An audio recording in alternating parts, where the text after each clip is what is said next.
All right, gang. The attendance was 18,253. Sellout, $7.7 million gate. That's the record gate for any Australian indoor arena ever. And it's the continent record. We beat our own record for that one. Quinlan and Teixeira, performance of the night.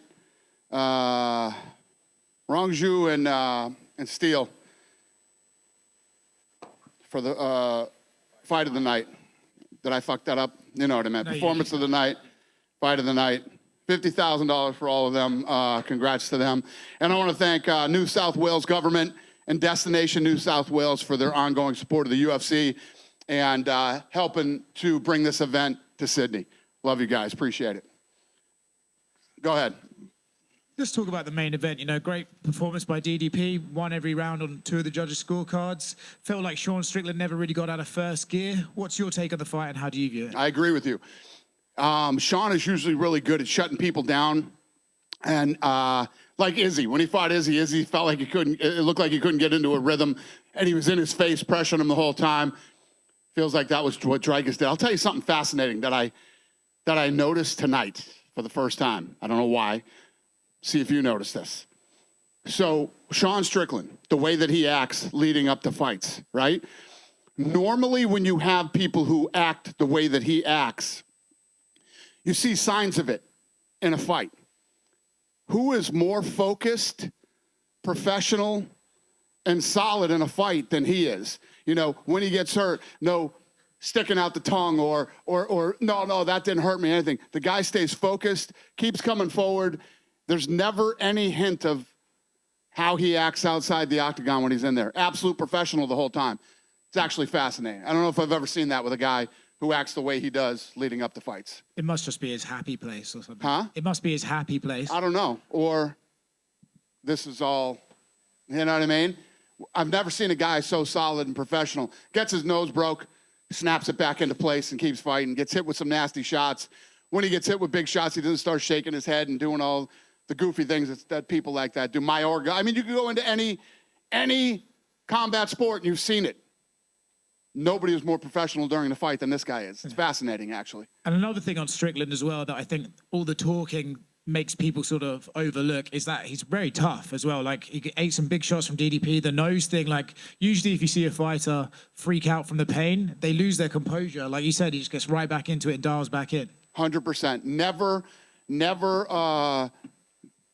looks like he never slides off his game plan, stays focused, doing what he's supposed to do, even with a broken nose. Yeah, I agree. It's fascinating. And on the other side with Dricus, I mean, it got a little bit weird towards the end, but it would be said that in the first round, he actually looked maybe more technical than he has in... Well, you know what's funny is, and I meant it as a compliment, when I said he fights like a white guy dances, right? Like awkward and whatever, they've been focusing on that. I was like, don't listen to the shit that I say. I'm whatever he's doing works. He's the world champion. And how do you spar for a guy like that? You know, don't change anything that he's doing on account of what I say. I imagine this has to be discussed on Tuesday, but it would feel like Dricus Hamzat is a pretty big fight that you guys could put on right now. Yeah. We'll talk about it on Tuesday, though. Okay. Co-main event, Zhang came out-muscled the woman who was meant to be stronger than her, out-wrestled the woman who was meant to out-wrestle her. Amazing performance by her. Yeah, I mean, I don't know about you guys or how you felt, but lots of people were texting me saying that Weili loses tonight and, you know, it's over, and she was an underdog, and I bet the casinos got murdered tonight because I bet a lot of people threw money on Tatiana. But when you look at Weili, she's one of the greatest of all time, the best female fighter, you know, in the sport right now. And at the press conference, you know, Tatiana was talking about what she was going to do and what about her wrestling. And Weili said, this isn't a wrestling match, this is a fight. And she actually out-wrestled Tatiana tonight and absolute stud. And such a huge, huge star in China for us. She trended, I want to say she trended #1 like 4 times during fight week. 100 million views just on UFC platforms in China. And tonight she was trending #1 in all the big territories for us. So huge star. I would assume then that you would look to bring her to China at some point in the future. What's that? Would you like to take her to China at some point in the future? Yeah. Yeah. I mean, if you look at the talent that's coming out of, they all look good tonight. So, yeah, it was a really, really good week for China. Yeah. I just have one for you outside of this one. I don't know if you've seen the boxing world this week with Turkey Al-Sheikh apparently stealing Canelo from Jake Paul and managing to get a 4-fight deal. Curious if you've had any takes on that and if you are impressed with what Turkey's able to do in boxing. With what? Who's able to do? Turkey managed to steal Canelo from Jake Paul, basically. Listen, they control the sport of boxing right now. I don't think it's hard for them to steal anybody from anybody. I don't know the ins and outs of that deal, but I'm sure it's not too hard to steal somebody away from them to Saudi. Yeah, totally different levels there. Not even the same universe of levels. In the front right here. We spoke with Whaley before this fight earlier this week, and she said that if she got past Tatiana, what she would want is to move up in flyweight because she feels like she's running out of opponents at strawweights. Will you entertain like this super fight between Valentina and Whaley in the future? They're waiting for me. It was also it seems like a big night for just like these Australian prospects like Quinlan in the beginning, Tom Nolan, Mikulev on the prelims, all making their debuts, but they're in here and they're talking about, the lightweight division has a lot of people in past 35 that might not be here, and I'm going to be the guys that will, this new wave of lightweights headlining fight nights moving forward. What did you make of all the debutantes today? Yeah, winning? I love it. I keep talking about this region and how fast it blew up. Not just fans. I mean, fans were packed to the roof tonight in there, but the talent that's coming out of this region. And you guys announced Israel Adesanya, Kelvin Gastelum going into the UFC Hall of Fame. Seems like a no-brainer, but even Izzy thought it was. He was surprised because he goes, "I'm still young. I'm not making the Hall of Fame right now." Yeah. So what's weird about it is that this stuff was decided a long time ago, and then we end up here, so it worked out perfect. He didn't know why he was here, and when he came over and sat near me, he's like, "What's up?" And I'm like, "I just wanted to hang with you a little bit," and then he got hit with it. So well-deserved and really happy for him. We talked tonight. He's going to take some time off and relax. So there's a debate online over whether that's the greatest co-main event fight in UFC history. It seems to be between that, Joanna Whaley 1, and Rory McDonald, Robbie Lawler 2. I'm curious if you have a take on that. Fuck. All three of those are tough to, Yeah, that's tough. Just last one for me. Dominic Cruz announced his retirement. Guy some people think is the greatest bantamweight of all time. At worst, the second best bantamweight ever. I'm curious, just what do you make of Dominic's career? And he's great on the mic too. So, when you have the type of experience and the type of career he's had, and you can sit in the booth and talk fights, it's awesome. So he'll have a great career after his career. Was that his call to kind of hang it up after another injury? Did you guys have a conversation? Listen, I'm blown away that he's hung in there as long as he did. I mean, who's been more injured than this guy in his career? It's fascinating, and the mental drive to want to just keep coming back and trying again and again and again after so many surgeries and so many injuries. You got to give it to him. But I'm glad that he finally hung it up. Actually, just one more. A couple featherweights were here in Ilya Volkanovski and Diego. You guys announced the Miami and Montreal Carter. Is there any, this featherweight kind of trilogy between those three? Is there anything we can clear up on who's fighting who in the near future? Soon. Not tonight. Who's next? What's up, buddy? 这次我也是代表中国咪咕前方特派员报道本次赛事。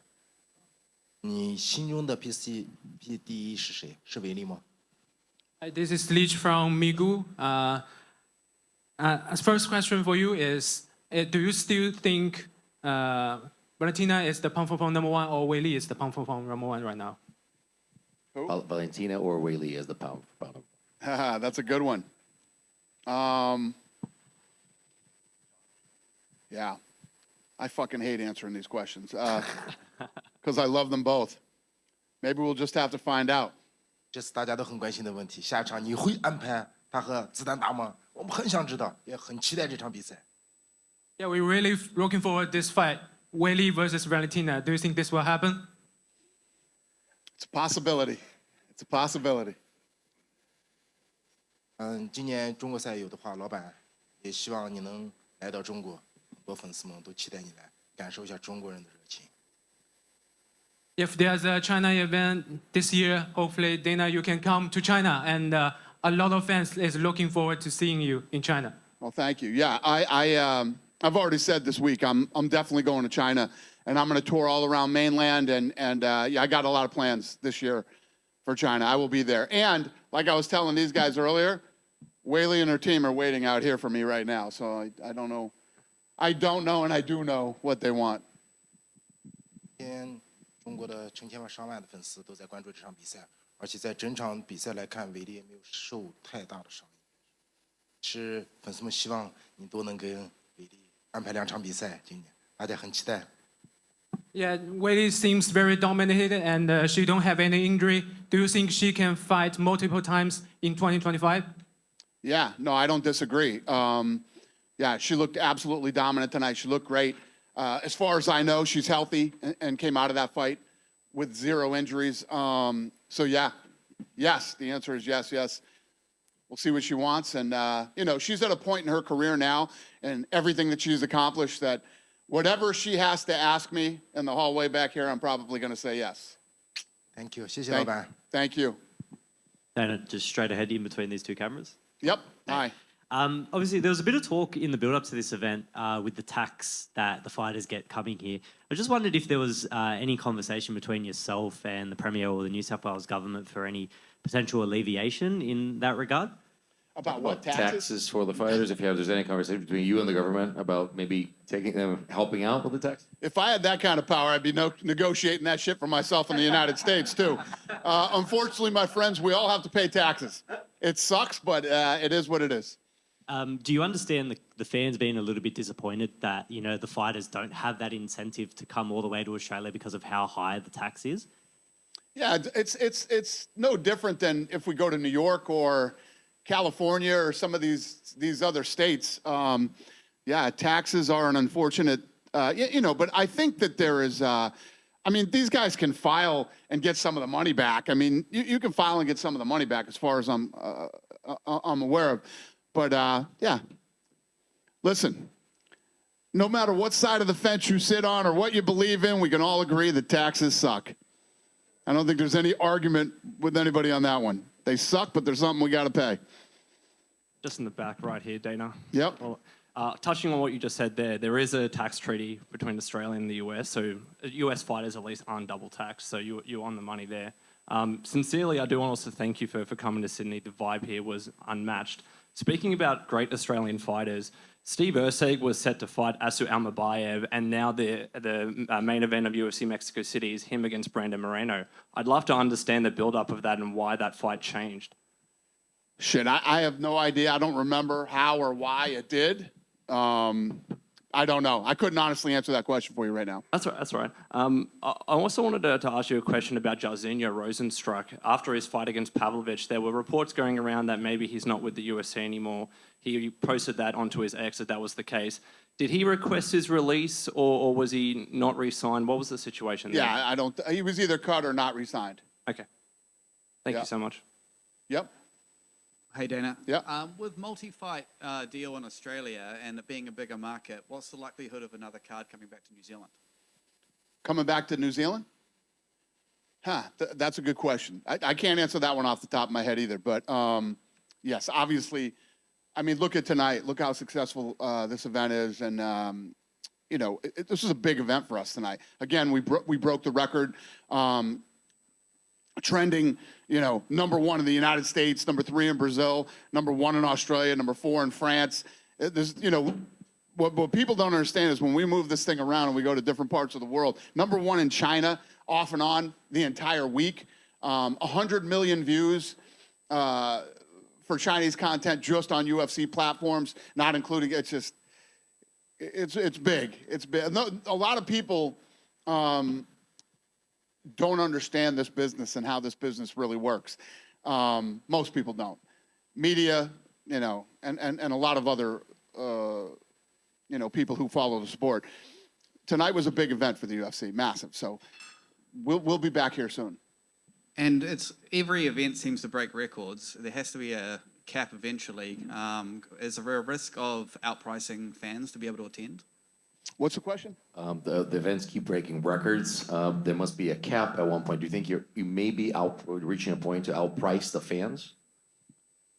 Oh, we're not close. I mean, we keep breaking the records. And I mean, if you look at what it costs to come to a UFC event, it's on par or cheaper than most big events. Thank you. Yep. Dana, just another one over here. Repeated successful events in Australia, and I don't know literally number by number, but I would assume a record amount of Australian and New Zealand fighters signed last year. There was heaps of them. What do you think it is about this region that it's gaining so much success in the UFC?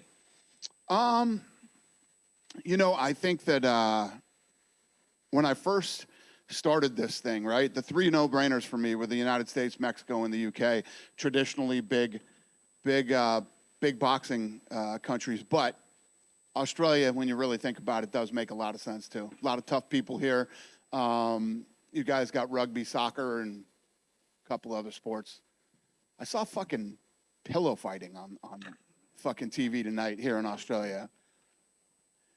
I don't ever want to hear another word from you people about power slap, okay? Ever. But, yeah, it makes sense. You know, the fan base continues to grow here, and the talent is off the charts. So I don't know if I answered your question, but hope so. And just one more from me. The last few times you've come to Australia, it's been for pay-per-view events. However, if I'm not mistaken, the deal with Perth was one pay-per-view and one fight night. UFC is such a big machine. To bring an event like a fight night all the way down here, do you expect it to be like more difficult because it may be like a smaller event? No, we bring fight nights everywhere. I just did a fight night in Saudi Arabia last week. Fight nights and pay-per-views are how we built this business. We have a whole laundry list of fighters that are super talented and possibly the world champions of tomorrow. And those are the guys that we move around and put on fight night cards. As long as the fights are, listen, I have to have 3 or 4 holy shit moments a night. And as long as that happens on any card that we do, we had a successful evening. Thank you very much. And Thank Dana, you. just at the back here. Speaking of the Perth card, the fight night, there was reports coming out that it might be June, July. Do you have any details on that? June, July, that's Perth, perhaps. I don't know off the top of my head. And I just wanted to clarify. I asked you the press conference, but, you know, it's a little bit more intimate here. We can have that chat. Sean Strickland and the New South Wales government, obviously all the media and stuff and the outrage. Obviously, you laughed about the other day with what you put on your story with the newspaper, which... I thought that was fucking hilarious. Yeah, no, most of us do. It's ridiculous. We don't even like the paper here.